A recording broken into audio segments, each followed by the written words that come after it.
여러분 안녕하십니까? 경제현장 오늘 시작합니다. 정부가 고안해왔던 공공기관 혁신안을 하나둘 구체화하고 있습니다. 정원을 줄이고 불필요한 자산을 매각하는 등 본격적인 몸집 줄이기에 나설 모양인데요. 하지만 관련 노조들의 파업이 이미 시작됐고 본질적인 쇄신 없이 덩치만 줄이면 되는 건지 넘어야 할 산들이 많습니다. 오늘 떠난 윤석열 대통령의 아세안 순방 소식과 함께 금요 경제 토론에서 자세히 짚어보겠습니다. 유튜브 실시간 댓글 의견 주시면 토론에 반영합니다. 경제현장 오늘입니다. 두 분 오셨습니다. 박원석 전 의원 그리고 정태욱 전 의원 나오셨습니다. 어서 오세요. 예, 반갑습니다. 자, 이 공공기관 혁신 정부가 지금 공공기관 운영위원회를 열고 자산 매각 계획을 발표 이제 오늘 합니다. 어떻게 나올지 좀 궁금한데 정태욱 의원님, 이 부분에 상당히 많은 평소에 업무도 하셨잖아요. 예, 저희들 예. 제가 정부에 있을 때 행안부에 계실 때 행안부에 있을 때 그때 이제 혁신도시 자산 매각이나 이런 것도 많이 담당을 하고 그렇군요. 예. 이번 발표될 자산 매각의 허실 예. 뭐 이런 거 잘할 것 같은데 오늘 일단 발표되는 게 대략 어떤 내용으로 일단 발표될 계획인가요? 언론에 나온 것으로서는 이제 그 자산을 한 10조 정도 어치 판다고 되어 있습니다. 10조 정도. 예, 근데 제 생각에는 예.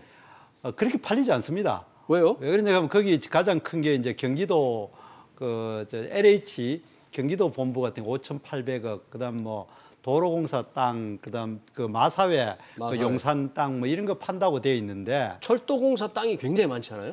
그래도 이번에 그 대상에는 철도공사 땅은 또 나름대로 다 용도가 있습니다. 그래 이번에 1순위가 그 LH 경기본부 5,800억짜리, 그다음에 그 마사회 용산 사옥 뭐 이런 것들인데 그까지 이제 5,800억짜리 말고 외에는 뭐 몇백억짜리인데 현실적으로 판다고 해도요 잘 안 팔립니다. 왜 안 팔리냐면은 감정 가격으로 팔아야 되는데 지금 그 살 기업이 있을 수가 없고 감정 가격으로 팔아가 그렇지 않으면은 또 그 배임 문제가 있기 때문에 결국에는 그래도 적극적으로 그 기업들이 판다고 말만 하면서 열심히 안 팝니다. 말로만 하고 예, 실제로 안 때문에, 판다. 예, 그래서 제가 이 정부 끝날 때까지 내 다는컨대 2조 내치도 못 팔 겁니다. 10조 판다고 이야기가. 그리고 그러면은 실제로 공기업 혁신이 그 자산 매각하고 그다음 일부 이번에 발표를 하고 있는 것이 직원들 복리후생비 좀 줄이는 것으로 되어 있는데 이번에 이제 자산 매각 발표가 있고 예. 그에 앞서서 인원 감축, 정원 인원 감축이 예. 또 큰 덩어리죠. 예. 그래 돼 있고 그다음에 이제 복리후생비 좀 줄이는데 그래서 약 그 1조 1천억 원의 이제 운영비를 줄이겠다. 그런데 그 두 개 합쳐봐야 자산 많이 팔아봐야 10조 팔고 또 1년 운영비 1조 1천억 줄여봐야 그것도 4년간 줄이는 게 1조 1천억이고 실제로는 그 내년에 3%만 줄이니까 뭐 한 2, 3천억 정도 줄이는데 그거는 1년 공기업 예산이 총 750조 원이어야 됩니다. 우리나라 전체 예산보다 많군요. 예, 우리나라 전체 예산이 한 600조 정도 되고 지방 공기업이 66조거든요.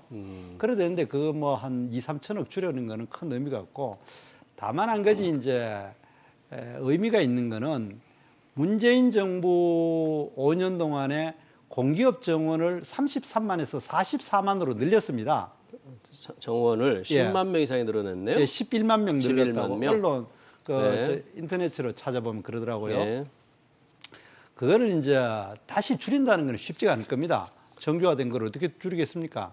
다 정년이 보장되는데 그러면은 그게 이제 더 이상 늘리지 않는 정도에서 의미가 있고 그러면 공기업 개혁의 진짜 중요한 거는 지금 우리나라가 4차 산업혁명 시대에 그 부분 조금 이따 제가 한번 들어보겠습니다. 가장 중요한 부분은 우리 이제 박원석 의원님께서도 지금 이 자산 매각 그에 앞선 인원 감축 지금 윤석열 정부가 하고 있는 이런 부분 혁신 계획을 이제 어떻게 좀 평가하시는지 우선 구체적인 하나둘씩 나오고 있잖아요. 그러니까 지금 이제 정 의원님 말씀하셨듯이 지금 자산 효율화 계획과 또 실제 그 집행 가능성 간의 괴리가 상당히 있을 거다 이렇게 말씀을 하셨잖아요.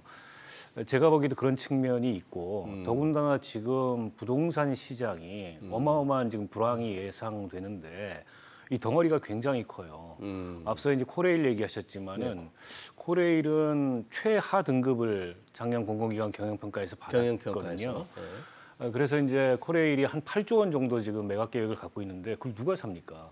예를 들어서 용산 역세권 부지만 해도 그 6조 원이 넘는 지금 매각 계획을 올해 안에 하겠다는 건데 제가 보기엔 불가능할 것 같고 보통 한 1,000억 이상의 그런 부동산 특히 이제 역세권이 나오면은 그거를 이제 뭐 어떤 특정 개인이나 특정 기업이 사는 경우보다 이제 부동산 집합 투자 회사, 뭐 리츠 같은 데들이 매각하는 경우, 그 매입하는 경우들이 많아요. 예. 또 그로 인해서 과대한 이제 개발 이익이나 이런 것들이 그런 이제 부동산 투자 회사로 들어가는 거 아니냐 이런 비판도 있고 예. IMF 때 한번 예. 일종의 이제 자산 측면에서 공공기관 혁신을 했습니다. 그래서 사실 공공기관이 좀 불필요하게 보유하고 있는 네. 자산들을 당시에 많이 처분을 했어요.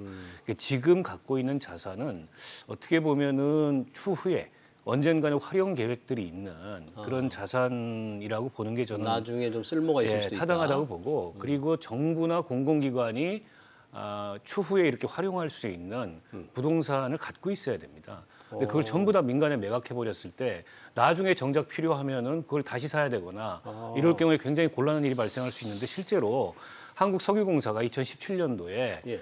임대 조건부로 그 사옥을 매각을 했어요. 5년 있다 다시 살려고 했는데 그 사이에 임대료로 지출을 너무 많이 해가지고 이걸 또 5년 연장을 했습니다. 이런 경우가 발생할 수 있거든요. 지금 예. LH에서 그 성남에 있는 이제 경기 본부 사옥을 예. 5,800억짜리를 판다고 하는데 그것도 제가 보기에 임대 조건부일 가능성이 높을 것 같거든요. 그렇죠. 그러면 이게 배보다 배꼽이 더 커집니다. 아. 나중에 임대료를 지출하는 돈이 더 많아져가지고 실제 이게 자산 효율화나 이 공기업의 재정 건전성이라는 측면에 과연 이게 부합하는 거냐 이런 의문이 나올 수가 있고요. 그래서 저는 공공기관의 혁신이라는 거는 공공기관이 설립 목적에 맞는 그런 역할을 하느냐가 핵심이지 자산 변동을 기준으로 해서 공공기관 혁신에 이걸 지표로 보겠다라고 예. 하는 거는 제가 보기에는 좀 역효과가 날 가능성도 있고요. 어쨌든 공공기관 입장에서는 경영평가를 받아야 되기 때문에 정부가 팔아라 이러면 일단 어떻게든지 팔아야 되겠다. 그럼요. 예. 지금 근데 판다는 것은 재무 상태가 주로 안 좋으니까 재무 건전성 때문에 지금 그렇죠. 팔아야 재무 된다는 거죠. 건전성을 좀 그 개선하고 유동성을 좀 늘리겠다라고 예. 하는 건데 그게 이제 약간 착시 효과일 가능성이 있고 또 장기적으로 봤을 때 그렇게 공공기관이 보유하고 있는 특히 이제 부동산 자산 같은 걸 막 파는 게 과연 바람직한 거냐 이런 측면도 저는 생각해봐야 된다고 봅니다. 정부는 공공기관을 압박해서 불필요한 자산 매각, 그중에서 이제 부동산들을 조금 팔려고 하다 보니까 공공기관 계획을 발표했는데 과연 팔 때인가 또는 팔릴 것인가 좀 의문이 있고 그게 파는 공공기관 것이 좋은 건지. 좋은 건지 두 분은 조금 약간의 좀 다시 한번 생각해 볼 필요가 있다는 식의 평가를 하고 계시는데 공공기관 개혁의 본질이 뭐냐, 공공기관 혁신의 본질이 뭐냐에 대해서 조금 더 예. 얘기를 해봐야 될 것 같네요. 예. 그러면은 실제로 공기업이 지금이 잘 돌아가느냐 좋으냐 그렇지 않고 가장 큰 문제는 제가 아까 얘기했듯이 문재인 정부 때에 공기업을 어때 정권의 그 프로파간다를 위한 수단으로 많이 썼어요. 예를 들어 비정규직 정규직화 한다라든지 예. 그다음에 이제 그 ESG라는 이름으로 예. 완전히 경영 효율과는 아무런 관계없는 정치적인 프로파간다인 그 이 탈원전이라든지 예. 그다음에 이제 청년 실업 해소를 위해서 공기업에다 인력을 대거 경영 효율과 관계없이 대거 채용을 채용했고. 한다라든지 그다음에 이제 그 물가가 그 상대적으로 올라가줘야 되는 거를 억제를 하는 것 이런 거 이걸 이제 구체적으로 이야기를 하면은 예. 문재인 정부가 들어서 그 2017년인가 공기업 평가 기준을 바꿔버렸어요. 그러니까 공기업 평가의 기준을 네. 어떻게 이제 바꿨어요? 그 재정적인 측면은 대폭 줄여버리고 재정적인 건전화는 대폭 줄여버리고 사회공헌 부분을 대폭 늘려버렸어요. 네. 그러더니 실제로 그 지난 4년 동안에 공기업이 문재인 정부 출범을 할 때만 해도 전체적으로 흑자 규모였거든요. 예. 뭐 구체적인 액수를 좀 여기 보면은 제가 찾아봤는데 네. 에, 지금 350개 공공기관 전체의 재무 상태 빚이 얼마나 2016년에는 우리 공기업 그 36개 13조 그러니까 14조 원 정도 흑자였는데 이것이 2021년도에는 순소실 2천억이 났습니다. 그러면은 그 짧은 기간에 그 재무 적자 상태가. 규모를 1년에 14조 원씩 그 적자로 만들어놨거든요. 네. 이랬는 가장 큰 이유는 아까 제가 평가 기준 자체를 그 뭐 사회공헌이라 해가지고 상당히 뭡니까 좀 정치적으로 이야기하면 좌파적인 그 뭐 프로파간다를 위한 그 공기업을 활용하다 보니까 재무 건전성보다는 사회 공헌을 예, 그래 주로 뭐 인력 많이 뽑고 그다음에 물가 안 올리고 뭐 이런 거를 많이 했는 거죠. 그래서 그러면은 실제로 공기업 개혁의 가장 핵심은 뭐냐면은 네.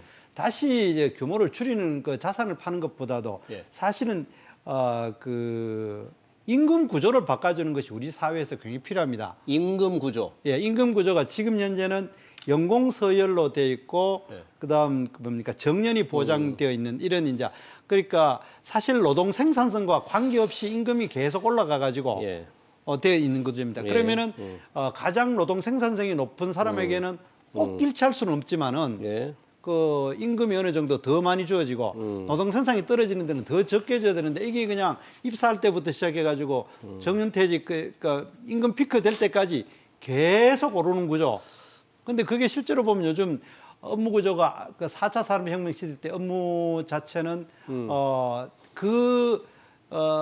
20대 후반에서부터 60대까지 계속 오르는 게 아니라 예. 이 좀 다르거든요. 그리고 업무에 따라 가지고 모든 같은 직급이라서 똑같은 봉급을 주는 이런 거를 근본적으로 깨는 구조를 해줘야 되는데 알겠습니다. 그 부분을 과연 이제 어떻게 바꿔야 될지 한번 우리 박원석 의원님께도 여쭤보고 싶은데 우리 이제 정태욱 의원 이제 두 가지를 강조하셨네요. 문재인 정부 5년간 재정 건전성보다는 사회 건전성을 강조하다 보니까 빚이 많이 늘었다는 점 하나.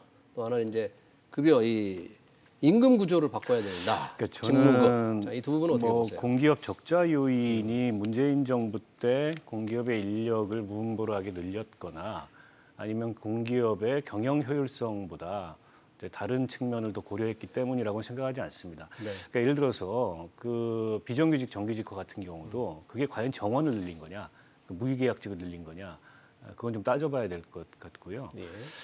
그래서 정원이 실제 얼마 늘었는지는 좀 면밀하게 봐야 될 것 같고 그보다는 이제 공기업 적자가 커진 이유는 저는 지체된 공공요금 인상에 상당 부분 있다고 생각해요. 공공요금을 올리지 네, 못해서. 특히 이제 한전 같은 경우에 한전. 올해 적자가 어마어마하거든요. 그렇죠. 한전 하나만 지금 올해 누적 적자가 한 30조 예상을 하고 있습니다. 물론 이제 우크라이나 전쟁 이후에 이게 이제 원자재 가격이 많이 오르고 그로 인해서 적자폭이 커진 것도 맞지만 그 동안에 이 공공요금이 서비스 요금이 많이 요금 현실화가 지체됨으로 인해서 뭐 가스도 그렇고 또 한전도 그렇고 그런 측면이 있다고 보고요. 예. 그러니까 저는 이제 공기업의 그 비효율이 그렇다고 없느냐 있다고 봅니다. 저는 인력 측면의 비효율도 있고 기능 측면의 비효율도 분명히 있고 또 모럴 해저도 일정하게 있다고 생각해요. 그런 것들을 좀 세심하게 들여다보고서 이제 공공기관 개혁을 좀 디테일하게 만들어 가야지 이거를 뭐 자산을 팔아라 내지는 뭐 정원을 감축해라. 정원 감축. 이건 너무 좀 러프한 접근이 아닌가 이런 생각이 들고 지금 정원 감축 계획 같은 경우에도 예. 전체 한 7천 명 정도 지금 감축 계획이 있는 것 같아요. 정원을 줄이는 거죠. 현재 인원을 줄이는 건 아니죠. 그렇죠. 현원을 줄이는 게 아니고 현재 인원을 줄이는 게 정원을 아니고 줄이는 거죠. 정원. 지금 현원보다 초과돼 있는 그러니까 정원보다 초과돼 있는 현원이 있는 데들도 있고 정원에 미달하는 데들도 있는데 그것도 이제 인위적 구조 조정은 안 하겠다. 이게 자연 감소들이 일어나니까 네. 그 자연 감소 추세에 맞게 정부가 필요한 경우에 오버된 경우에는 지원을 해가면서 단계적으로 줄여서 정원을 좀 감축하겠다는 건데 근데 이제 애초에 정부가 공공기관 혁신 계획을 주문할 때는 그러니까 위쪽에서도 좀 줄여라. 간부직도 좀 예, 줄여라. 고위직급도 좀 줄여라고 했는데 지금 공공기관들이 내놓은 계획을 보니까는 네. 그거보다는 현장 인력을 많이 줄이는 것 같아요. 그것도 이제 뭐 주로 청소라든지 아웃소싱 많이 했고. 경비라든지 좀 하위직을 좀 취약한 위로. 그런 하위직들에서 주는 것 같아서 예. 이거 저는 좀 바람직한 방향은 아닌 것 같고 물론 이제 정부가 그걸 다 승인하겠다는 건 아닙니다. 받아보고서 예.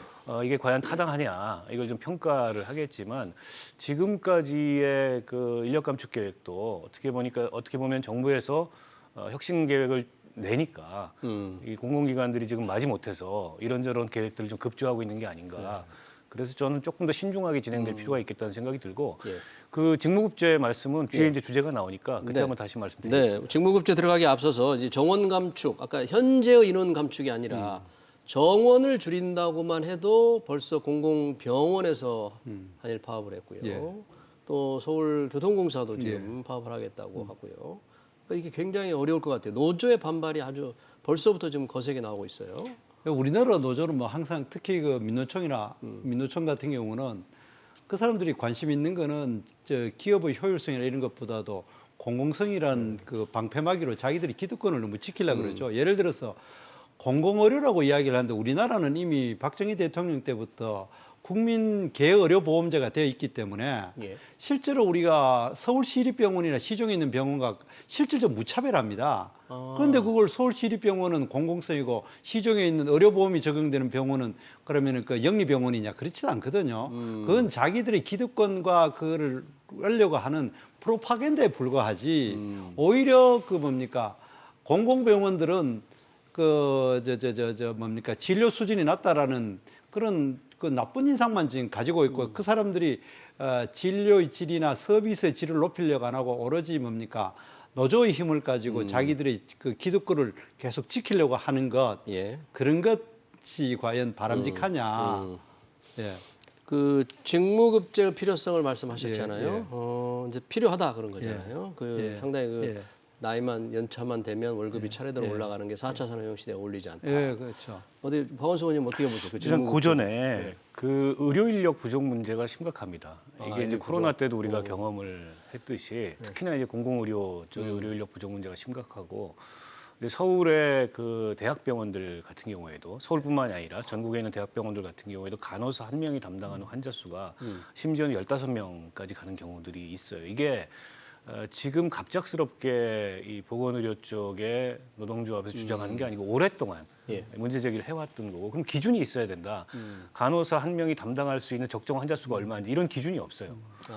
때문에 그로 인해서 의료 현장의 그 과로도 굉장히 심하고 과부하도 심하고 코레일 같은 경우에 올해만 그 사고로 이제 4명의 그 노동자가 사망을 했는데 그게 이제 그 이 주 52시간제가 도입되면서 코레일 노사가 인력 증원 계획을 냈어요. 네. 한 1,500명도 증원해달라. 근데 그걸 정부가 수용을 안 했습니다.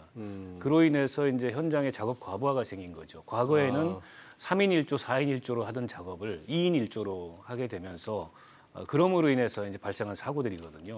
한 분은 이제 끼어서 돌아가셨고 세 분은 이제 치여서 일차에 돌아가셨는데 이제 이런 문제를 현장에서 굉장히 심각하게 느끼고 있고 그렇기 때문에 지금 줄일 때가 아니고 늘려야 된다. 오히려 라는 요구를 안전을 하고 위해서 있는데 늘려야 된다. 네, 물론 이제 정부에서도 핵심 안전 업무 같은 경우에는 뭐 줄이지 않겠다, 오히려 늘리겠다라고 얘기하고 있지만 분위기가 전체적으로 지금 정원을 감축해라라고 하니까는 아마 당사자들이 느끼는 위기감들이 굉장히 큰 게 아닌가 싶고요. 예. 그 직무급제 같은 경우에는 저는 이제 단계적 도입의 필요성을 공감합니다. 근데 직무급제의 목적이 뭐냐는 거죠. 목적. 예. 이 목적은 지금 우리 대한민국의 노동시장의 이중구조 그리고 과도한 임금 격차 이걸 해소하는 직무급제가 돼야 된다. 이를테면 그 직무급제라는 것의 정의는 예.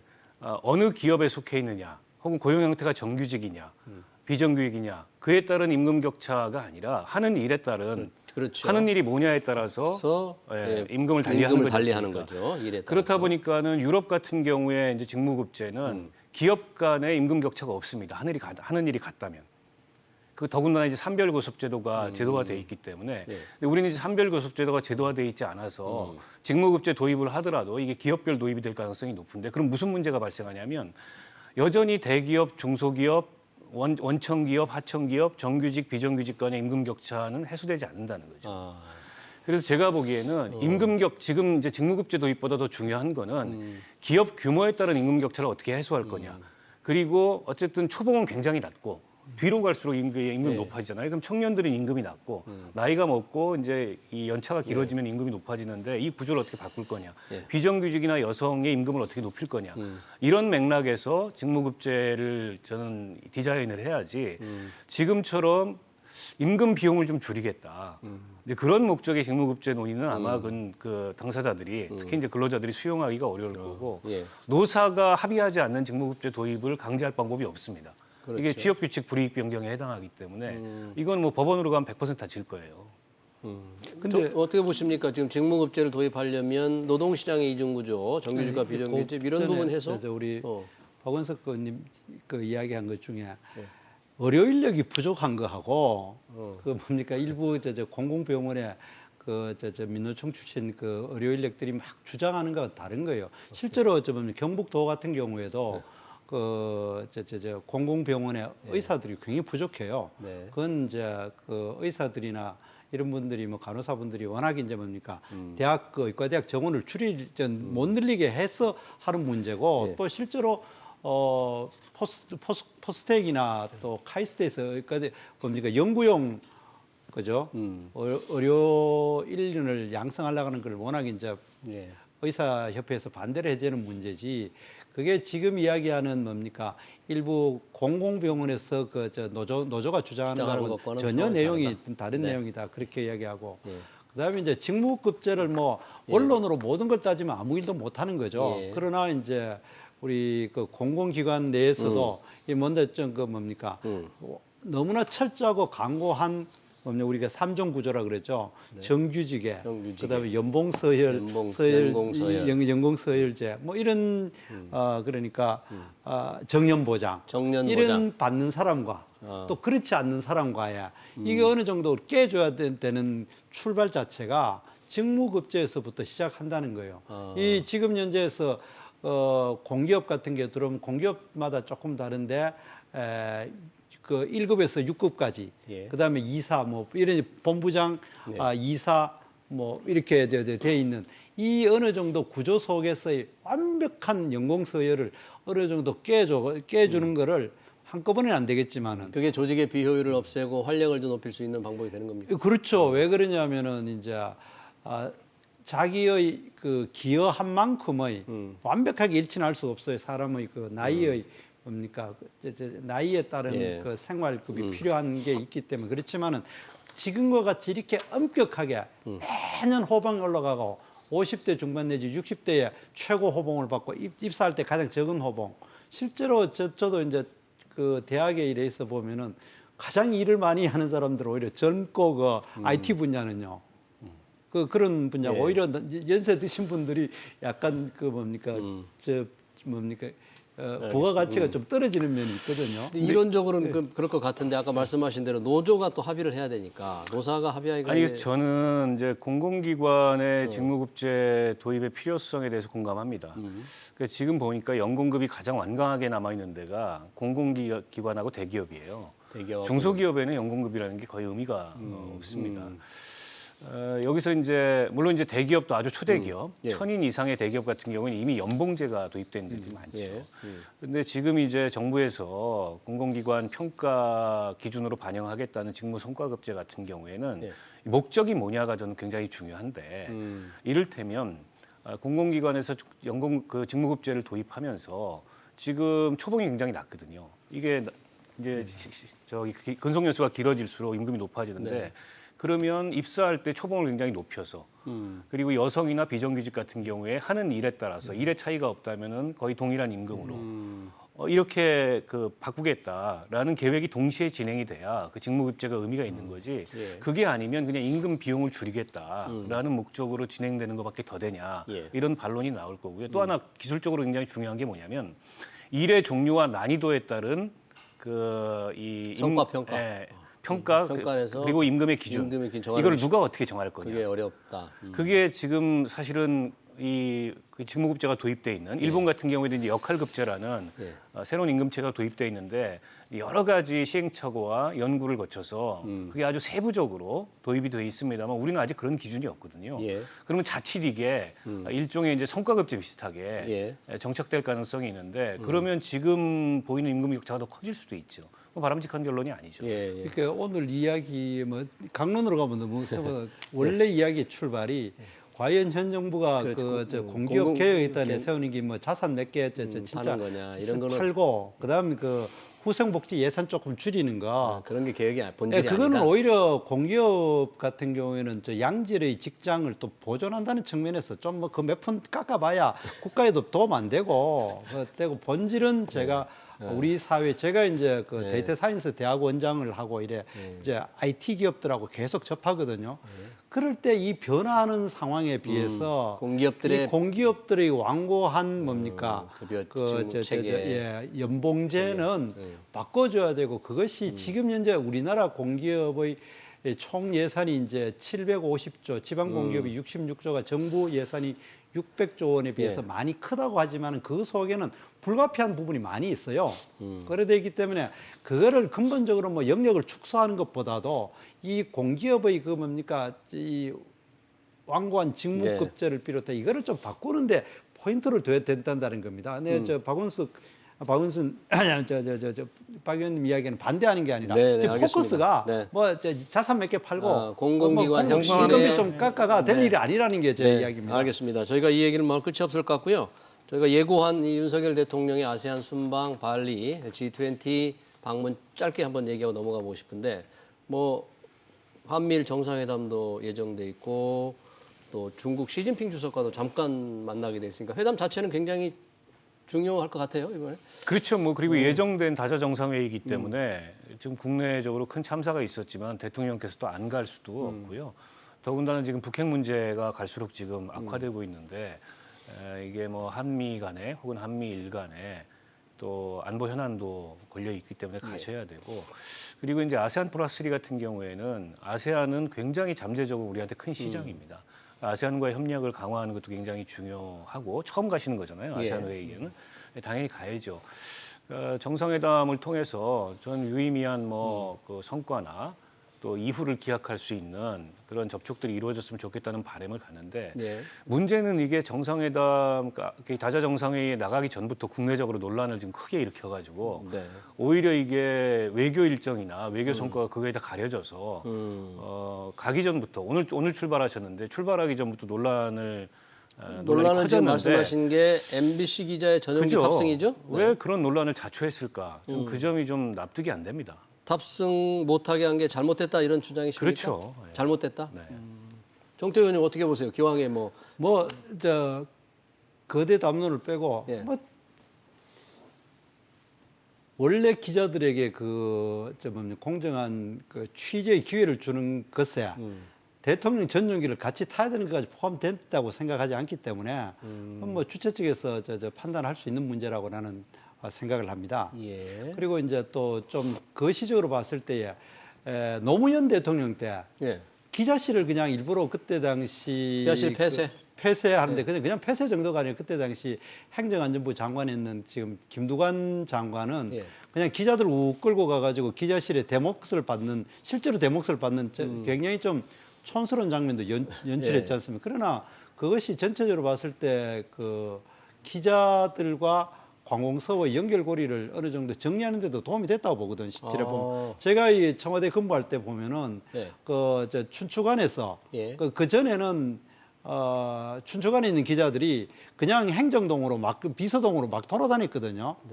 그런데 그 이후로 그것이 엄격하게 차단되고 사전에 허가된 기자들만 출입하는 쪽으로 바뀌어가 어느 정도 언론이 됐어요. 그래 되고 지금 MBC가 대통령 전용기를 타야 한다는 그 자체가 기자들의 당연한 권리처럼 생각하는데 뭐 이번에 뭐 어느 선별해서 하는 거는 그게 좀 논란이 될 수 있지만 그거를 갖고 계속 나의 권리다는 식으로 이야기를 한다는 것도 저는 우습다고 생각을 합니다.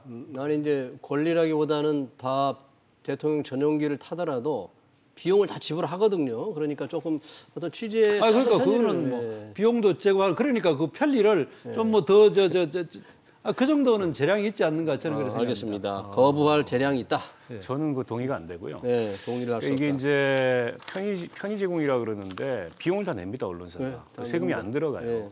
그리고 일종의 풀단 구성은 기자들 내에서 하는 거고 정부가 거기에 관여해서 풀단으로 어디 들어오고 어디 빠져라 이렇게 할 권한이 없습니다. 그러니까 이제 공적 취재에 정부는 응해야 되는 거죠. 근데 공적 취재에 응하는 데 있어서 너는 빠져, 너는 내려. 전용기가 대통령 건가요?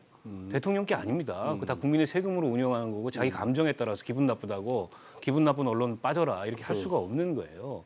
그리고 저는 언론과 권력 간의 긴장 관계는 늘 있는데 윤 대통령이 취임사에서 35번 얘기하시고 유엔 가서도 그렇게 강조하셨던 게 자유인데 민주주의 사회에서 자유의 핵심적 구성 요소는 표현의 자유고 언론의 자유입니다. 토마스 제퍼슨이 얘기했지 않습니까? 신문 없는 정부를 택하느니 정부 없는 신문을 택하겠다. 그런 가치에 비추어 봤을 때 이번 조치는 어떻게 보면 너무 옹졸하고 졸렬하다. 알겠습니다. 시간 관계상 줄이겠습니다. 참고로 그 대통령실에서 탑승을 거부한 건 뭐 기분이 나빠서라기보다는 MBC가 가짜 뉴스를 생산하기 때문에 국익을 생각해서 안 했다. 이렇게 대통령실은 이제 설명이 있었습니다. 네, 금요경제토론 여기서 마치겠습니다. 박원석 전 의원 그리고 정태욱 전 의원이었습니다. 고맙습니다. 예, 고맙습니다. 네.